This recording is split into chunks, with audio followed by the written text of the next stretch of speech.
Hello everybody, Reggie Time here again with another one table in 16L Zoom. The last video got a good number of likes, so we're gonna make another one. If this video gets another good number of likes, we'll go again tomorrow or the day after. We'll keep making them as long as the likes keep coming in. We'll keep making them. I was planning on doing it at 25L today, but we're just gonna have a quick look at the lobby and I'll explain why we're not bothering with the 25L.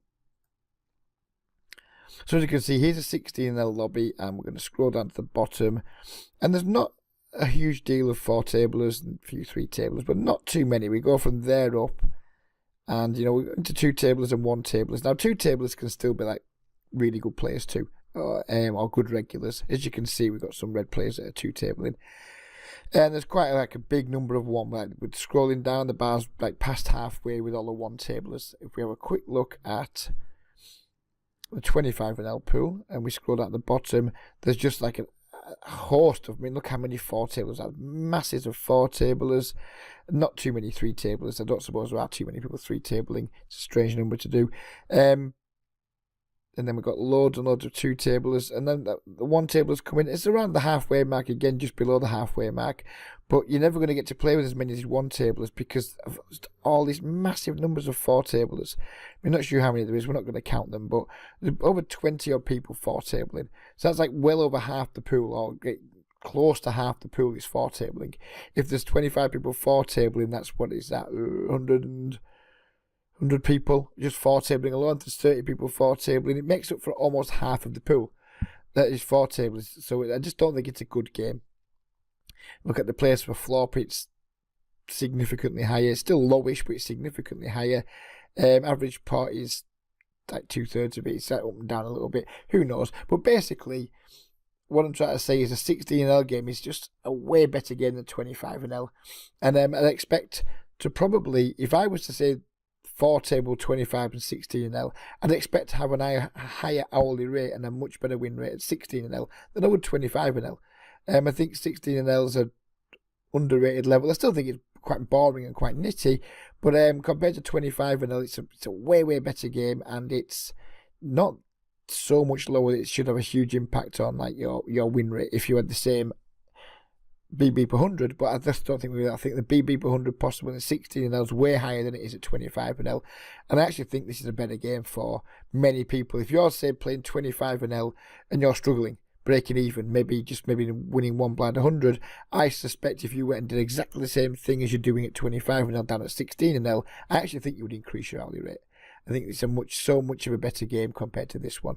So that's just my thoughts on 16L versus 25L Zoom. Let's get into the playing.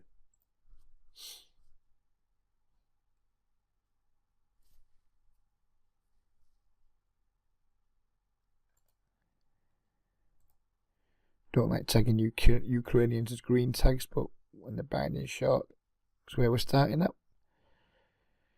Ace 10 off suit versus a min raise. I think I'm going to squeeze it up here, just to hopefully try and take the pot down pre-flop.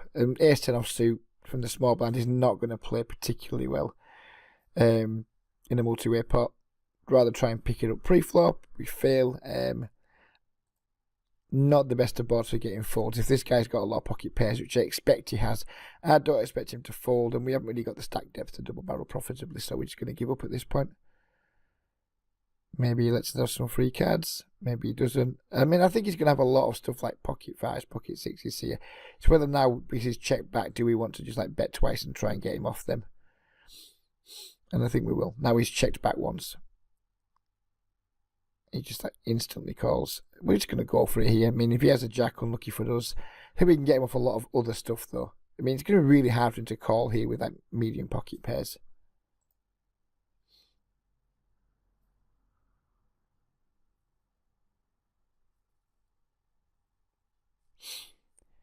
Making a sweat.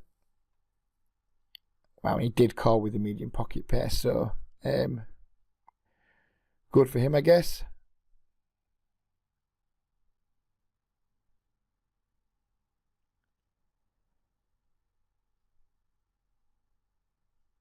One of those situations where you kind of, your opponent's hand's quite easy to read. You make what is a reasonable play against what you think they have, and then they look you up anyway, which is kind of unfortunate, but never mind. Not much you can do about it. Happy with how I played the hand. Didn't work out. I mean, if he's taking that line in these games all the time, he's just going to be getting utterly crushed. So he needs to be winning now and again.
Hey, do we just raise here and go for it?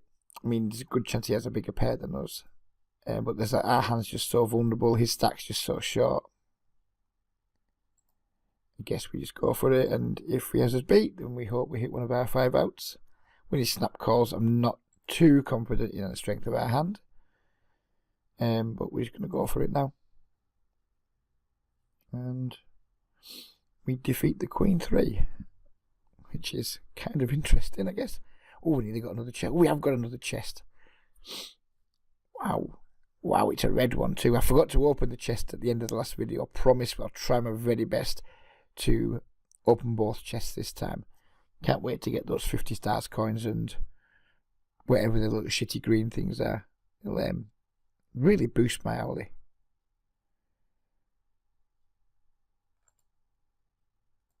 This game seemed way better today than yesterday. It does need to be said that we're playing at a slightly different time today. Yesterday we were playing in the afternoon. Today we are playing in the morning.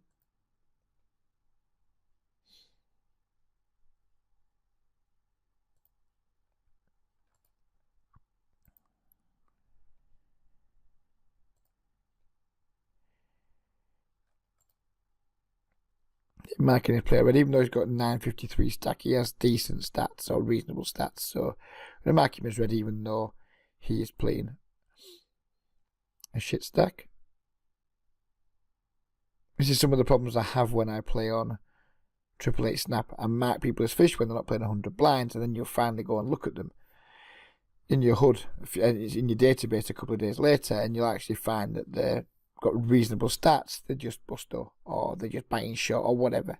So it can be a bit of like another one here, like 2613, playing like not a full stat. They're just bad regulars, rather than being fish. But it's obviously having a HUD makes them much easier to spot than it is without a HUD. But because we're in these games, this game 16L zoom will be tougher than 13L snap almost certainly. So you have to balance out the value of having a HUD versus being in softer games.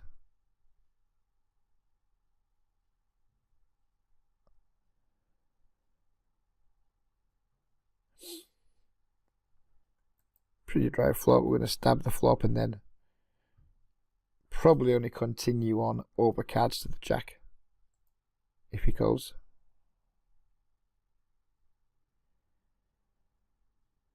So we're going to give up on the 8 and just hope to either hit a 10 or an ace on the river. If he checks again on the river after we check back, I maybe then would go for an overbet. But he doesn't, he just leads out and we fold.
I love folding, which isn't much fun.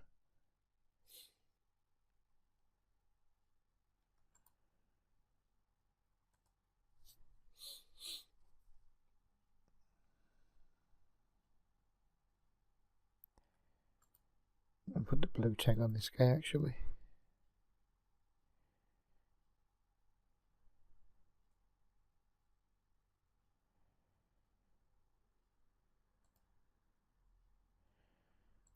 No fours there.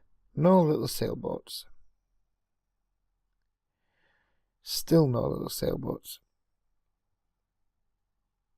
There's a sailboat. We now have a sailing boat.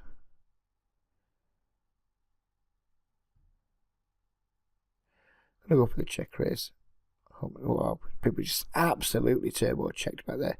Hoping somebody might go for like a small thin value bet there with something. King, Queen, 10, Jack, no action. We wouldn't have got called anyway, so we haven't lost any value at least.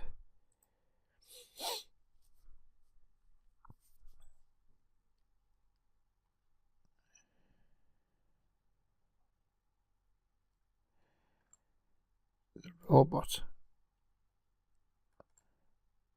Lovely homage to Peter Crouch there. If you don't know who Peter Crouch is, if you're not from the UK, then that will have gone completely over your head. Ooh, the King and the Ace. And the Limper.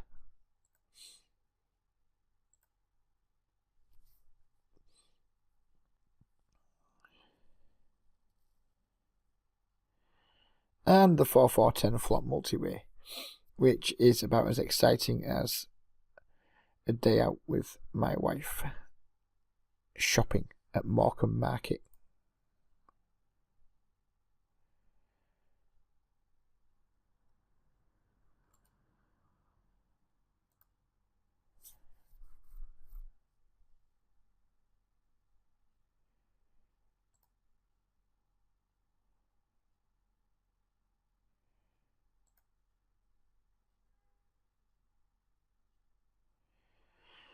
Another fantastic flop. This time though, I think we can certainly start by check calling. He snap called. This bod doesn't rate to hit him too hard. Still check calling. Still check calling.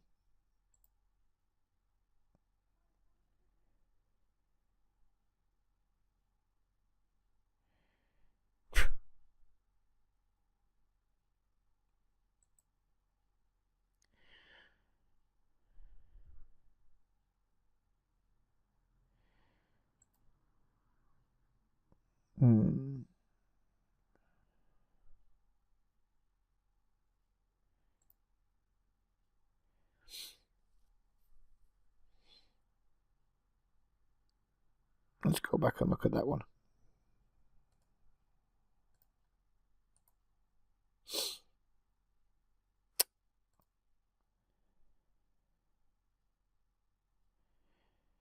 So we're kind of confident he's not a super good regular, given that he's starting the pot with less than 100 blinds. Min raises the button, can't say much about that. Tons of players do that. With 3-bet, he calls. Completely standard.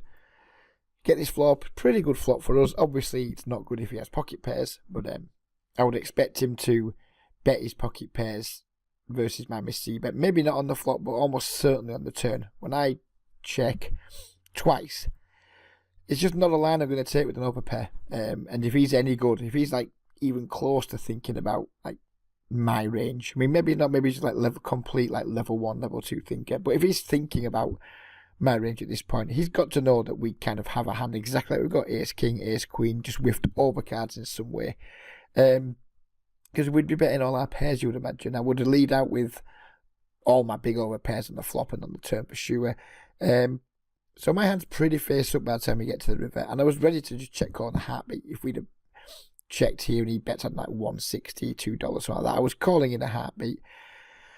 I was concerned when he went for this over bet, because who knows, maybe he's just like been really, or tried to be really tricky with like 7x or something, like 8-7, 9-7, 6-7, that type of thing. But I don't know. In the end, I just thought, well, what? This is like probably the best hand I can have that takes this line. If I'm folding this, I'm folding everything. because it's like literally the best hand I'm going to have in this spot. Maybe I'm going to have some pocket fives, sometimes pocket fours, but very unlikely because I just don't 3-bet those hands. So it's going to be like one of the best hands we're going to get to the river with in this way. So I fold this, then I'm folding everything. And even though it's an overbet, in the end I just thought, you know what, we just need to make the call. And if he has like river then 8 or something, or 8's full, or if he's got the 7, or if he's trapped us in some way, then more power to him. But I kind of thought we needed to make the call. Wasn't happy about it, but quite often we're not happy when we're having to make calls or bluffs, but we still have to do them sometimes. Sometimes in poker we have to do things that we're not super happy about. Hopefully we don't have to do it too often. If we're doing it too often, we're probably going to end up making some bad calls and some bad plays. But from time to time, in the right spots, you know, we just got to embrace the tough decisions and just go with them. And if we're wrong, and if we lose, then never mind, we lose. This guy looks pretty aggressive over a small sum, but we could 3-bet, but I think our hand plays just fine as a call. This guy hasn't c-bet much so far, and he hasn't barreled much, so he seems quite aggressive pre-flop and quite passive post-flop so far. So when he does c-bet, we're going to give it a bit of respect. We could raise here, but there's just no real reason to. It's nice just to have some nut flushes when we do just call and make them. I'm going to call the turn now, obviously, as well. Even though he is basically only c-bet 30% so far, 3 out of 10. He's never barreled a turn yet. So if he does barrel the turn, I'm going to start giving him like a reasonable hand strength. But we can't call, we can't fold, sorry. We have like top pair, which may or may not be good. And we have the flush draw. But if he bombs the river and we don't improve, there's a reasonable chance I'll fold.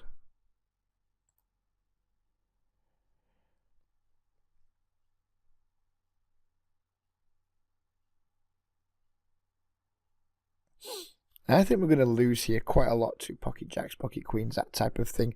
They're just like, hates this river.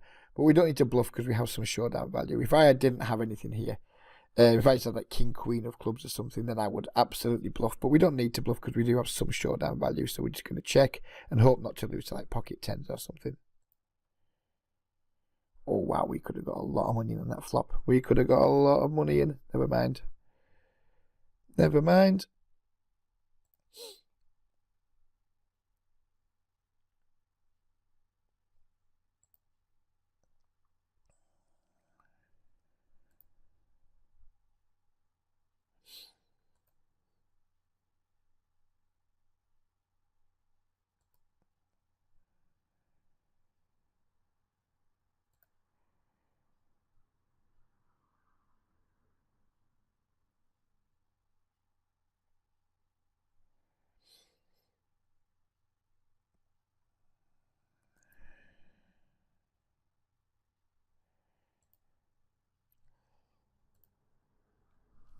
King 4 versus a min raise against like someone who I thought might be a good player I wouldn't defend, but versus someone who got tagged green, I'm reasonably comfortable just like defending versus a min raise. Against a good regular, not a chance I defend that. I just fold it. I don't think twice about it.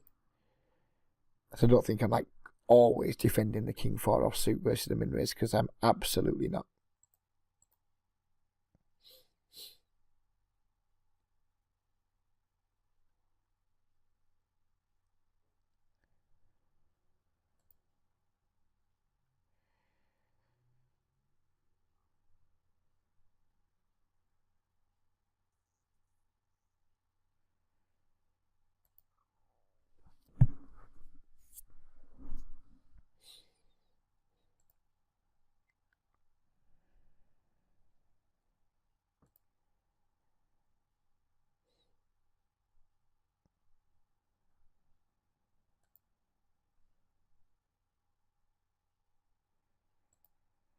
Doing a lot of folding so far this session.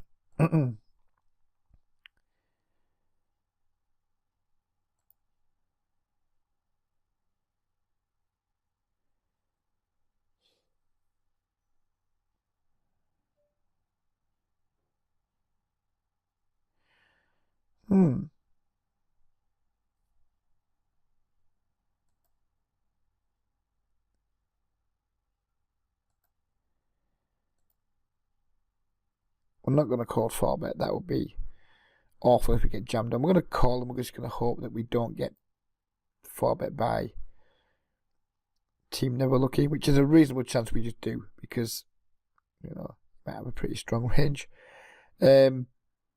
Now we just missed, and that's it. I hate just cold calling 3-bets. If he'd have made a 3-bet to a proper size, I would have folded, but he didn't. He made like a shit, stupid, dumb size of a 3-bet.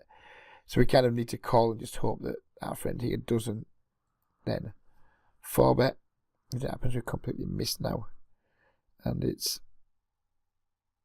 time to call it a day with this hand. And he just bets and takes it.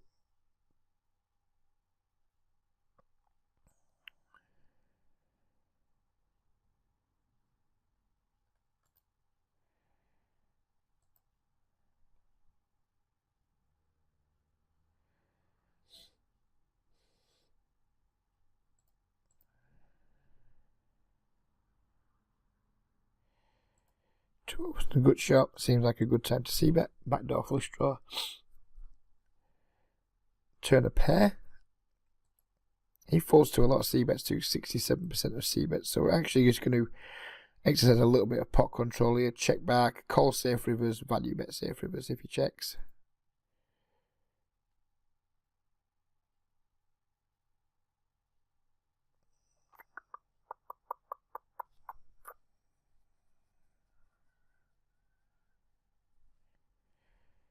We block a lot of his Queen X. Could have lots of 2 pairs though.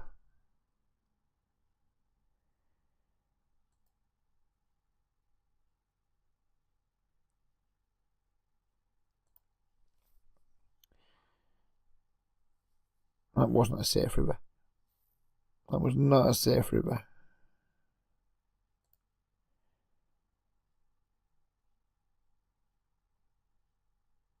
And I may sometimes talk about blockers. I don't get a massive hard on for them like lots of players do these days. I think it's nice to have in mind. It's nice to consider them. But I think too many people make too many decisions based on blockers. I think blockers are overrated, particularly in the micro stakes. I think it's nice to have them in your thoughts, but I'm not. I think people sometimes use blocker considerations and make some bad decisions on them in these games.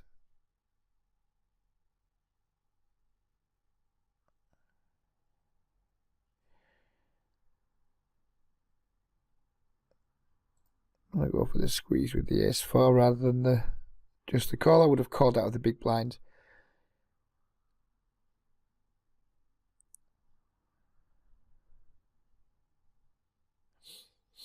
Just take it down pre. It's a good result. It's a good result.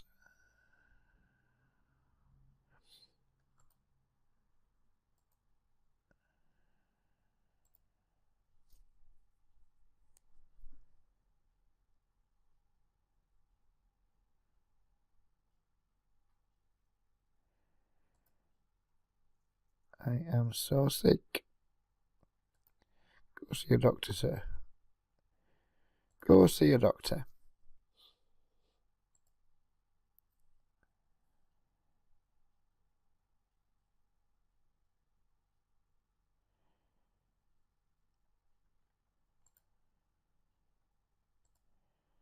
This player looks somewhat aggressive. We're going to try and steal his blind. Dutch players are some of the most aggressive around, I feel, these days.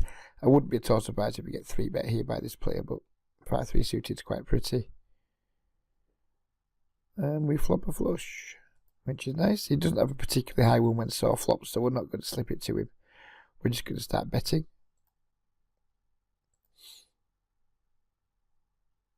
And we don't win any more pennies.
Another chest. We're rocking these chests today. Absolutely rocking them out.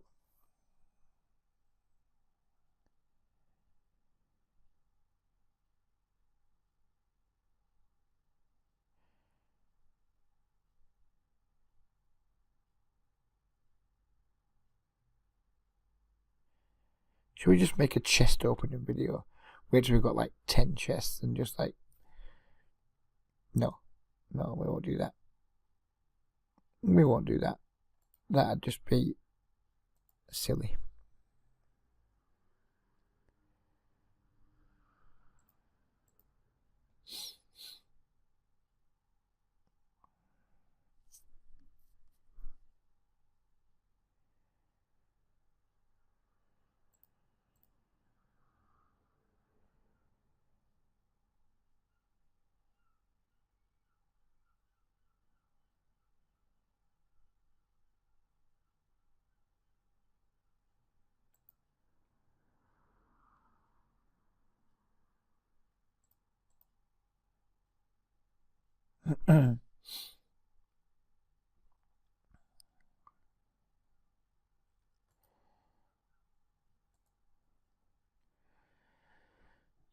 Not getting much action today.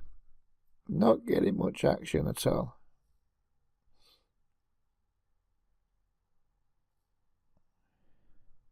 I'll try and make a set here. This player's getting upgraded to orange. We do not flop a set, but we do flop a straight draw, which gives us some incentive to continue.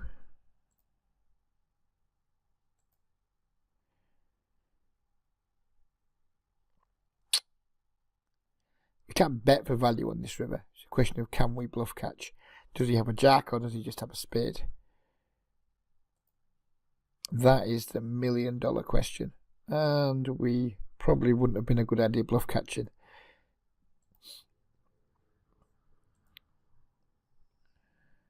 People just like snap checking back there. Didn't even consider bluffing. When our range isn't exactly super strong. And that's kind of what happens when people are multi-tabling heavily. They just miss little bits and pieces of information which they can absolutely use to their advantage. I mean, my range isn't strong there. He bangs in a 150% pot size bet there and he just wins all the time. Instead, he just gives up, and he kind of has to know that he doesn't have a ton of showdown value there after we lead the turn.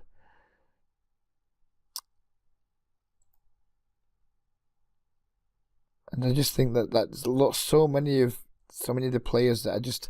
And this is why we don't really want to be calling too much on the river in these games, because people just give up so easily. They just whatever, give up and done with it. I've got other hands going on, can't be asked this hand anymore.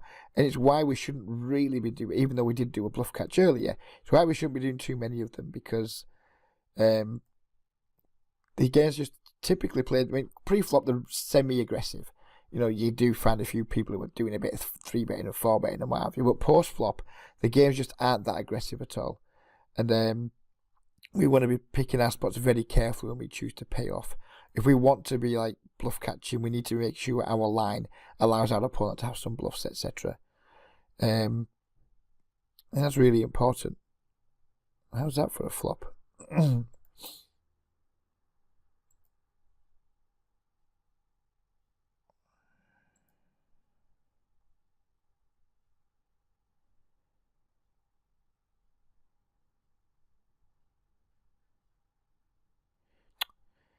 Never mind.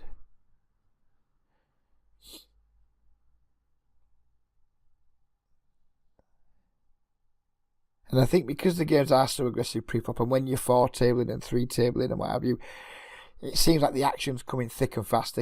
Wow, these games are loads of action. They're dead aggressive and things. And it's just, when you play just slow down and play one table, you actually get to see more of what's going on. You can be more aware of what's happening. And the games just are pretty passive post-flop, generally speaking. I mean, there's some guys that are getting out of line, but not too many, and you can spot them more.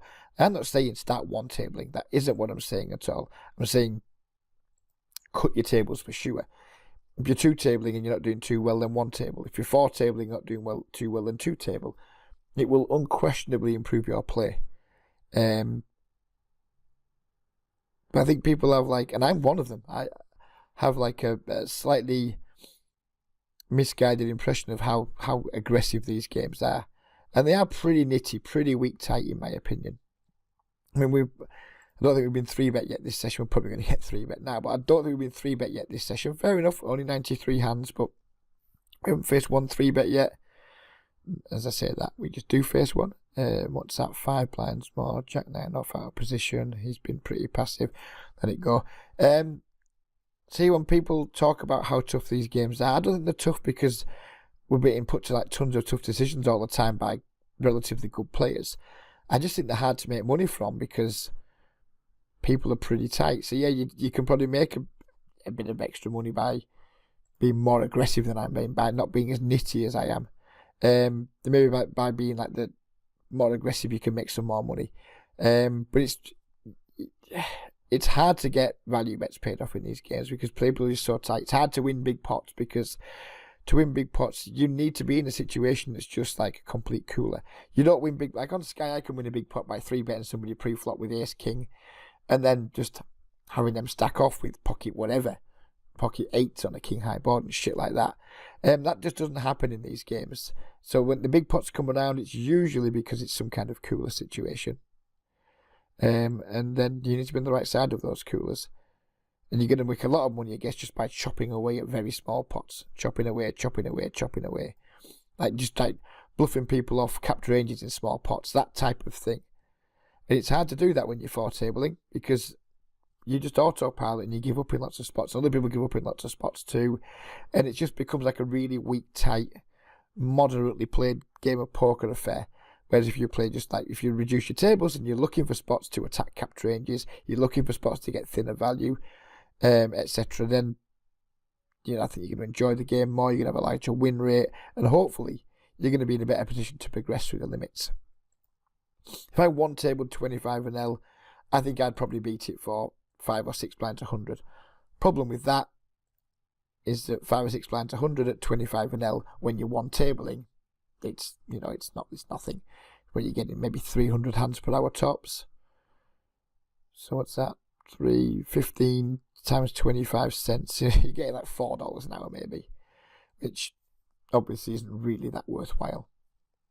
But if you're two tabling it and you're maybe making $7 an hour, then you've got a chance of progressing. Then you've got a chance of building your bankroll rather than just breaking even. Because you're going to have more confidence to take more shots, because you're going to be playing better. You're going to have a win rate that's decent. You're going to you have a graph that's going in the right direction that's going to give you the confidence to try and take some more shots. All those types of things. There's a lot to be said for reducing volume, in my opinion. A hell of a lot to be said for it.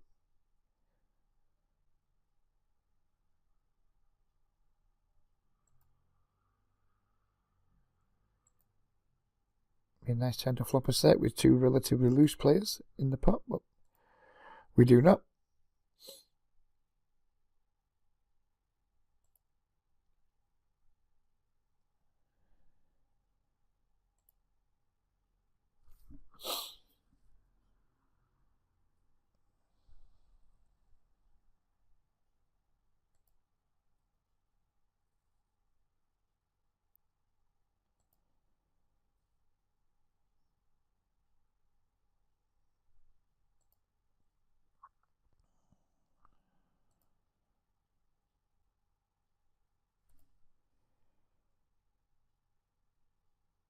How many minutes are we up to?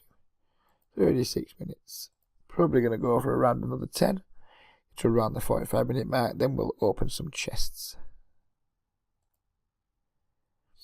and have a delightful time doing it. Not tagging a Belarusian as anything just yet with no hands.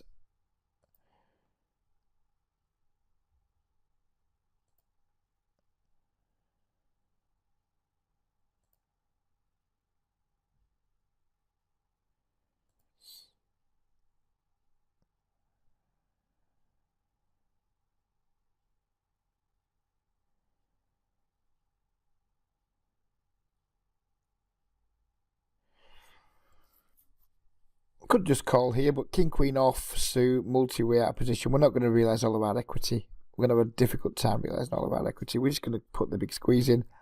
We've got some good blockers to a lot of the hands that are going to want to 4-bet us. And if we get through Nam, we're likely going to get through everybody. As I say that, we don't. We fail to get through 2 players. We need to continue on this flop. It's not ideal for us because these guys will possibly have a decent amount of ace-x in the range. But we have a good shot. And we can't win by checking.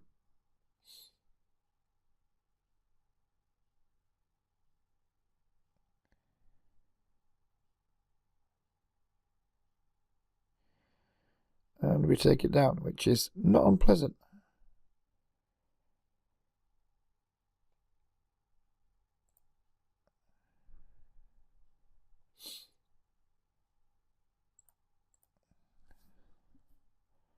A lot of these hands I'm opening, I wouldn't open in softer games. If you're playing on softer sites and softer games, I wouldn't recommend opening them all. But because we're finding people just folding a lot to opens, then we're having a wider range. I wouldn't open Queen 8 offsuit on the button on Sky very often.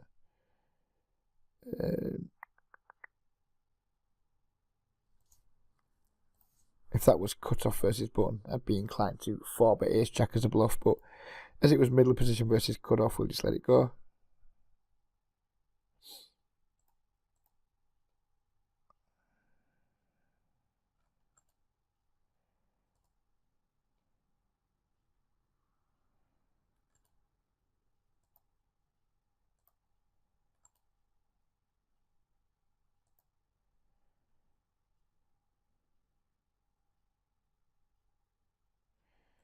Queen 10 needs to be good a lot of the time here, I would imagine.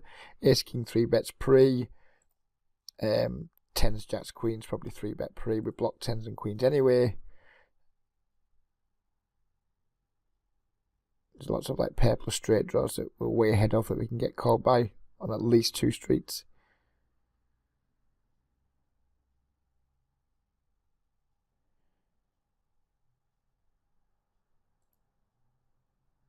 I'm not going to slow down. We're going to keep the sizing up. Again, king, queen, jack, king, ace, queen, stuff like that. They're all just going to call 2 bets, at least. And we don't want to be giving pair plus straight draws 2 good odds to call.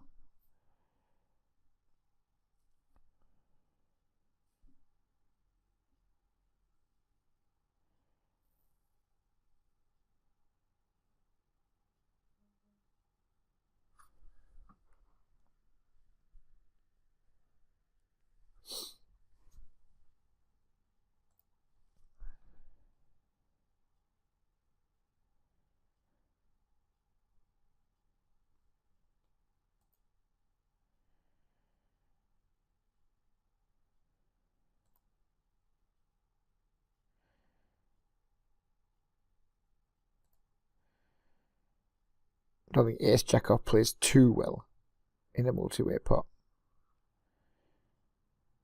But it works really nicely as a hand to squeeze within that spot.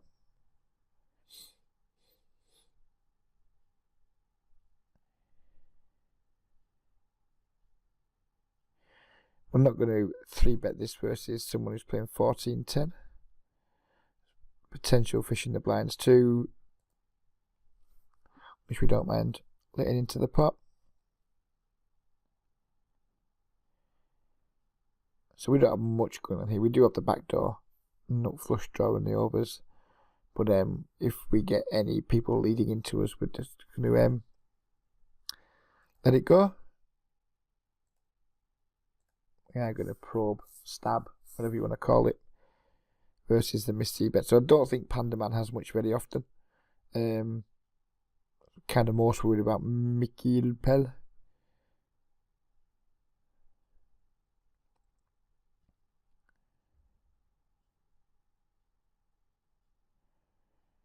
It called in 2 spots, which is now just going to make me shut down completely. No idea what Panda Man can have. Maybe Panda Man could be as strong as like jacks and queens. It's just like desperately trying to control the pot. Yeah, we're just done with it. I expect this fellow, whose name I can't really pronounce, because I have no idea how to pronounce it, I expect him to win the pot a decent amount of the time here.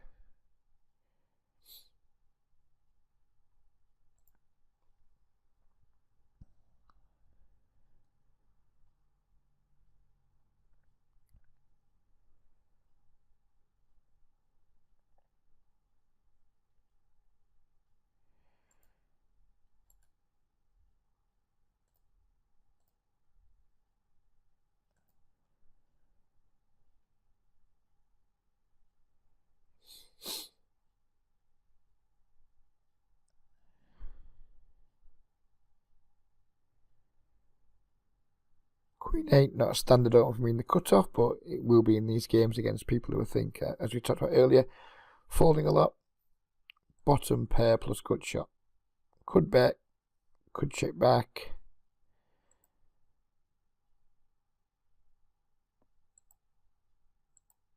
I'm going to check back.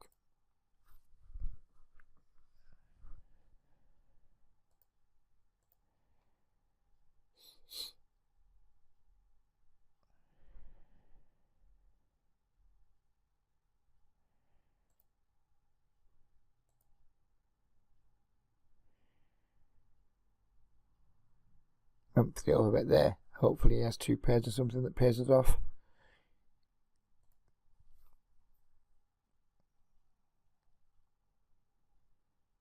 This guy's going to get the purple tag for the time being. He looks pretty aggro.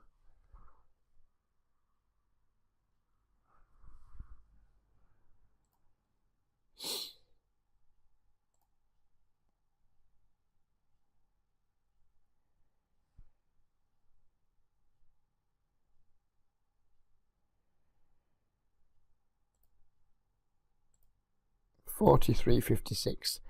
Let's sit out and let's start thinking about opening some chests.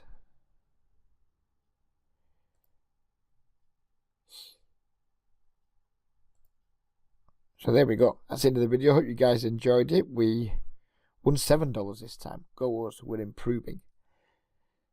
We are improving. Let's open some chests.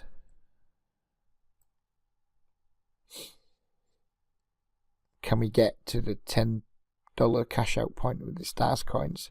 108 stars coins in 3 chests. Let's do this shit. Not a good start. Not a good start.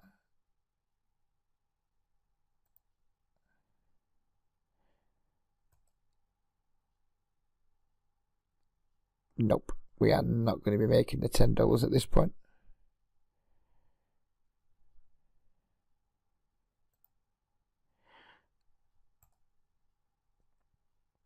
7. Fuck you. Useless fucking red chests. I don't like red chests. Red chests seem shit. I don't really understand how it all works. But there we go. We've made an extra 60 cents in rake back. Fucking get in there. Crushing it. Crushing it. Crushing it. Thank you very much for watching, everybody. Hope you enjoyed it. Hopefully we'll make another one tomorrow morning. And just keep doing this while we keep getting the likes. Bye for now.